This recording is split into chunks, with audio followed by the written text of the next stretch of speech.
오늘 우리가 살펴보는 시편 63편은 다윗이 지은 시입니다. 표제에는 다윗이 언제 지었는지 설명해 주고 있는데, 다윗의 시 유대 광야에 있을 때에 라고 했습니다. 유대 광야에서 이 시를 지었다는 것이죠. 마지막 절인 11절에 가서 보시면 다윗은 자신을 왕으로 지칭하고 있는 것을 보아서 왕으로 있을 때 아들 압살롬의 반역을 피해서 유대 광야로 도피했던 때라고 볼 수가 있습니다. 사실 다윗의 광야 경험은 이번이 처음이 아니었습니다. 왕이 되기 전에도 사울 왕을 피해서 유대 광야에서 은신처를 찾아 10년 가까이 동굴을 전전하며 살아야만 했습니다. 광야는 생존이 불가능한 장소입니다. 먹을 음식도 마실 물도 없습니다. 낮에는 장렬하는 더위와 밤에 혹독한 추위, 그리고 사막의 맹수들과 해충들이 생명을 위협합니다. 무엇보다 광야에는 길이 없기 때문에 한번 방향을 잃으면 좀처럼 빠져나오기가 쉽지 않습니다. 그 누구도 이러한 광야에 들어가서 살 사람은 없을 것입니다. 그러나 다윗은 자신의 몸을 피하기 위해서 광야로까지 내려갔습니다. 광야는 다윗이 선택한 장소인 것 같지만은 하나님이 이끄시는 장소였습니다. 다윗뿐만 아니라 성경에 보면은 앞서간 모든 신앙 선배들도 다 광야의 경험을 했던 것을 보게 됩니다. 예컨대 이스라엘 백성들이 출애굽을 한 이후에 약속의 땅 가나안까지 가는 여정 속에 직선거리로 가면은 일주일, 열흘 안으로 갈 수 있는 곳이거든요. 그런데 우리가 아는 대로 그들이 광야에서 40년 동안이나 배회합니다. 왜 하나님은 그들에게 광야를 허락하셨을까? 혹시 우리 가운데 인생에 이 광야를 지금 경험하고 있는 분들이 계신다면 이런 말씀을 마음에 좀 잘 새기면 좋겠어요. 신명기 8장 2절입니다. 다 같이 읽어봅니다. 시작. 내 하나님 여호와께서 이 40년 동안에 내게 광야길을 얻게 하신 것을 기억하라. 이는 너를 낮추시며 너를 시험하사 내 마음이 어떠한지 그 명령을 지키는지 지키지 않는지 알려 하심이라. 굳이 하나님께서 우리에게 광야를 허락하시는 것은 우리를 겸손하게 낮추시기 위해서, 그리고 우리의 믿음을 시험하기 위해서, 참으로 하나님을 의지하고 신뢰하고 따르고 있는지, 광야는 아무것도 없는 상황에서 하나님만을 의지해야 살아갈 수 있기에 이스라엘 백성들에게 광야 경험을 통해서 하나님을 의지하는 법을 배우게 했던 것입니다. 여러분, 또 우리가 알고 있는 위대한 지도자 모세, 그는 120세까지 살았는데 그의 3분의 1, 40년 동안 그는 광야에 들어가서 살아야만 했습니다. 그 40년 동안 혹독하게 연단과 그리고 시련을 통과하지 않습니까? 그리고서는 이스라엘의 위대한 지도자로 쓰임을 받게 되는 것을 봅니다. 또 우리가 잘 아는 그 위대한 사도 바울, 그도 예수님을 만나고 구원받은 다음에 바로 교회로 들어와 가지고 주님을 위해서 봉사하지 않았어요. 그 전에 아라비아 광야에 3년 동안 머무르면서 주님과 깊은 교제를 나누게 되었습니다. 심지어 우리 구주 예수님도 광야 경험이 있다는 사실을 아십니까? 예수님은 공생애를 시작하시면서 기도하러 광야로 들어가셨지만 그때의 성경 본문을 읽어보시면 성령에게 이끌리어 광야로 가셨다. 성령에게 이끌리면 그 성령은 푸른 초장, 실만한 물가, 우리가 생각하는 안락한 장소로 인도할 것 같은데 웬 말입니까? 예수님도 광야로 이끄셨다는 거 아닙니까? 이것을 보면 우리도 예외 없이 광야를 경험하게 된다는 사실을 깨닫게 됩니다. 왜 광야를 경험하게 하실까요? 광야는 고통과 결핍의 장소이지만 동시에 하나님을 깊이 만나는 장소이기 때문입니다. 우리 인생에도 광야 같은 시기가 찾아오지만은 그때야말로 하나님을 가장 가까이에서 경험할 수 있는 절호의 찬스가 됩니다. 광야에서 우리는 하나님과 독대하면서 세상으로 가득 찬 나를 비워내고 하나님으로 충만하게 채우게 되는 것입니다. 자, 그렇다면 앞서 경험한 다윗이 광야에서 만난 하나님은 어떤 하나님이셨을까요? 함께 본문을 가지고 한 가지씩 나누면서 은혜를 나누고자 합니다. 첫째로 광야에서 만난 하나님은 나의 간절한 갈망의 대상이 되십니다. 다윗은 광야에서 물이 없어 갈급해하지 않습니까? 극심한 갈증을 경험하고 있는데요. 그런데 이 육신의 고통을 영적으로 승화시켜서 하나님을 간절히 찾고 있는 모습을 보게 됩니다. 자, 우리 1절 다 같이 읽어보실까요? 시작.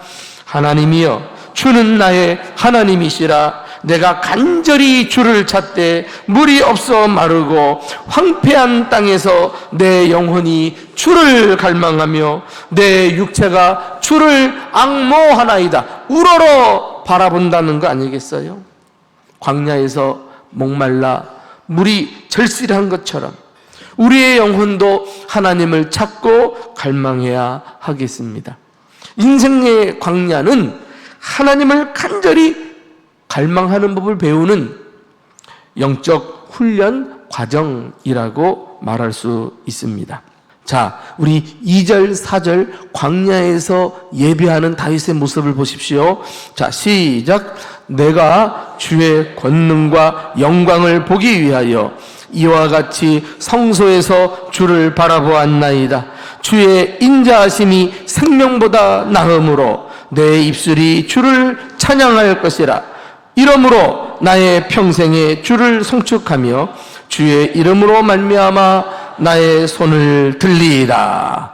척박하고 황폐한 광야에서도 그곳을 다윗은 성소 삼아가지고 주를 바라보고 손을 들면서 하나님을 찬양하고 있다는 것 아닙니까? 이것은 다윗이 광야에 들어갔다고 갑자기 예배를 드릴 수 있는 게 아니에요. 좋은 여건 가운데서 하나님을 찾아서 늘 성전에서 예배했던 이런 체험이 있는 사람이 이제 광야 같은 곳에 들어가서도 그곳에서 하나님의 임재를 사모하면서 예배를 그대로 드릴 수 있는 것입니다. 그러니까 평상시에 우리가 이렇게 예배 드리는 것이 얼마나 중요한 체험인지 몰라요. 이 예배의 능력이 나로 광야에서 주님을 간절히 찾게 만든다니까.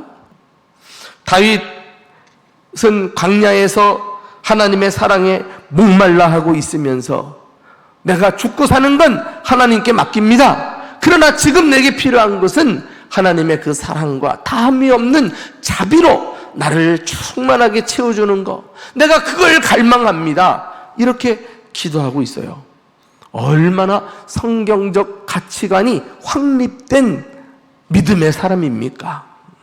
나는 오늘 설교를 마친 다음에 다른 건 몰라도 여러분들 가슴속에 주의 인자가 생명보다 낫습니다, 이 한마디라도 바로 새기고 돌아가서 인생 광야에서 정말 주님의 그 사랑을 갈망하는 저와 여러분 될 수 있기를 주님의 이름으로 축원합니다.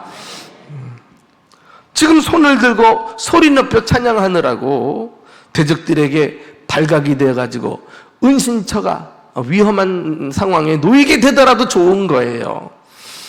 나의 주님, 당신의 사랑을 맛보는 게 내가 사는 것보다 더 낫습니다. 이 보통 믿음이 아닙니다. 사랑하는 성도 여러분, 여러분들께 진심으로 도전합니다. 여러분은 광야에서 무엇을 찾고 계십니까? 무엇을 가장 갈망하십니까? 단지 물질의 부여나 세상적인 성공이나 당장 급급한 문제 해결을 찾고 계시지는 않습니까? 우리는 무엇보다도 하나님 한 분만을 간절히 찾을 수 있기를 주님의 이름으로 축원합니다.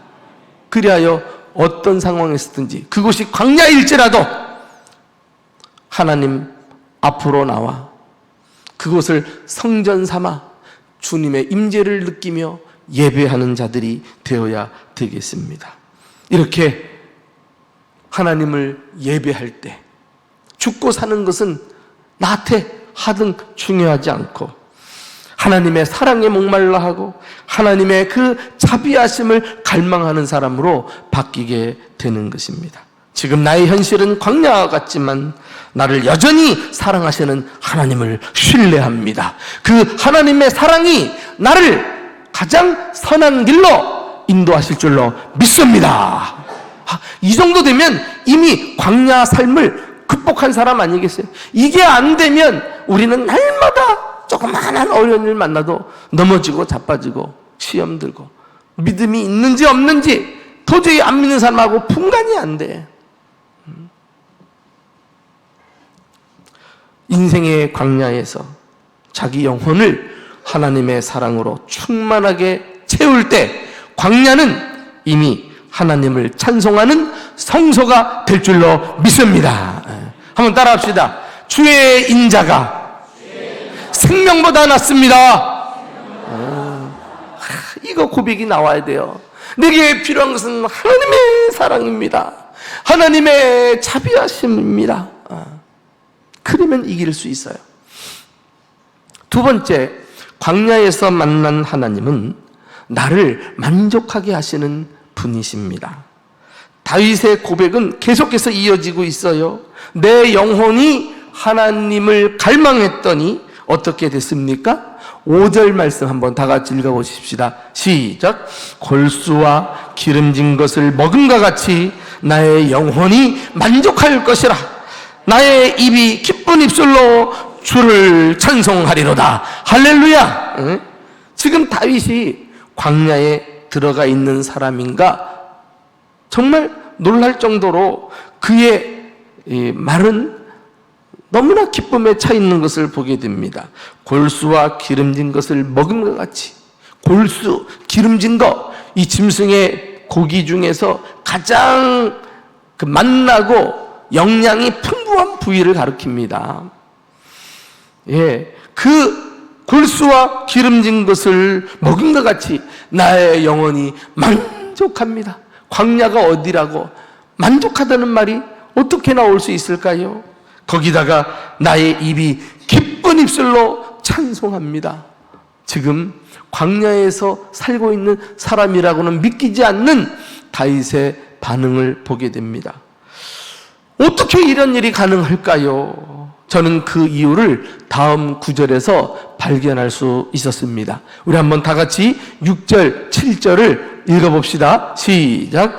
내가 나의 침상에서 주를 기억하며 새벽에 주의 말씀을 작은 소리로 읊조릴 때에 하오리니 주는 나의 도움이 되셨습니다. 내가 주의 날개 그늘에서 즐겁게 부르리이다.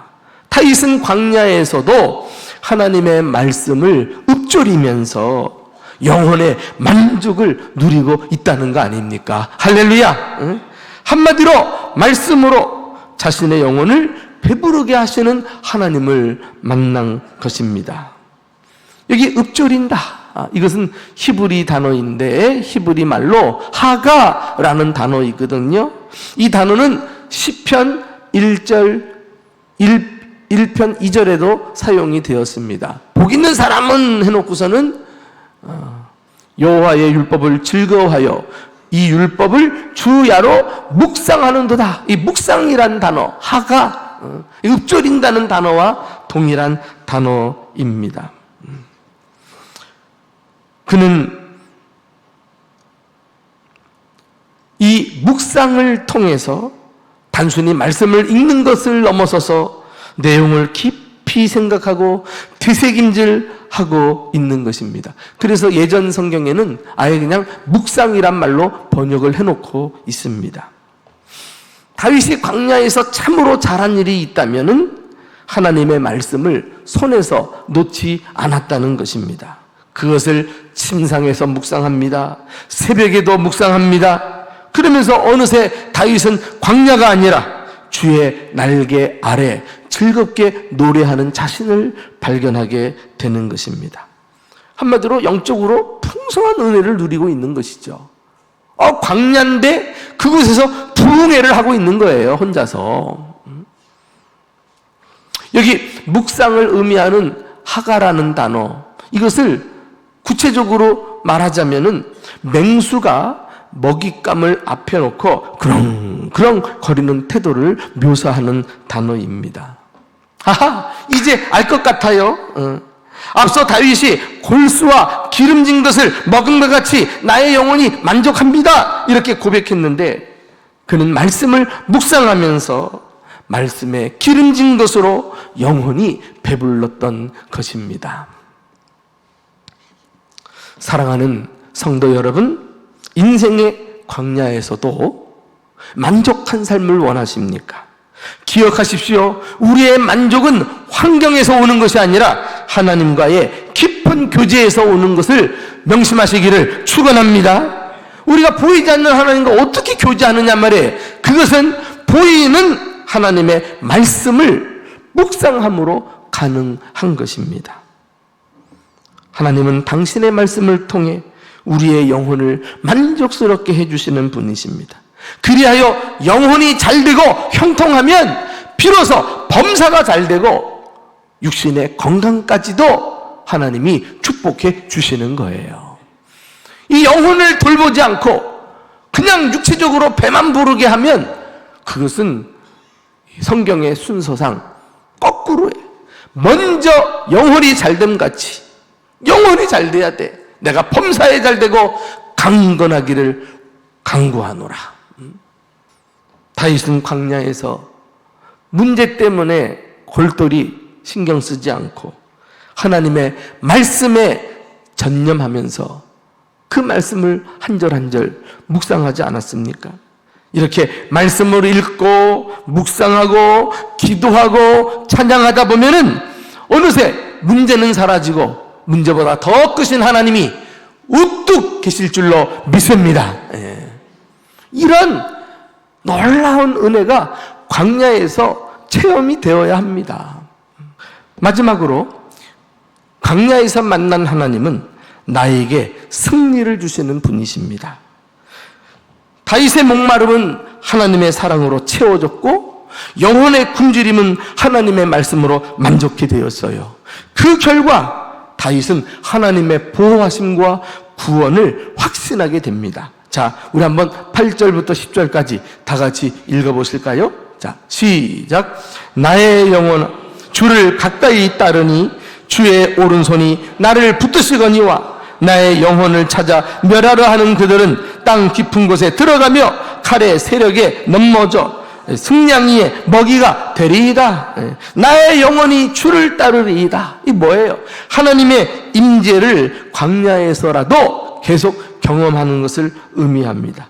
그래서 광야가 성소가 되고 주의 날개 그늘 아래가 될 수 있는 거 아니에요?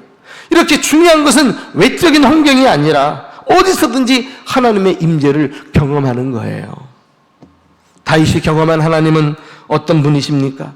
그를 오른손으로 붙들어 주십니다. 이 오른손이란 권능의 손.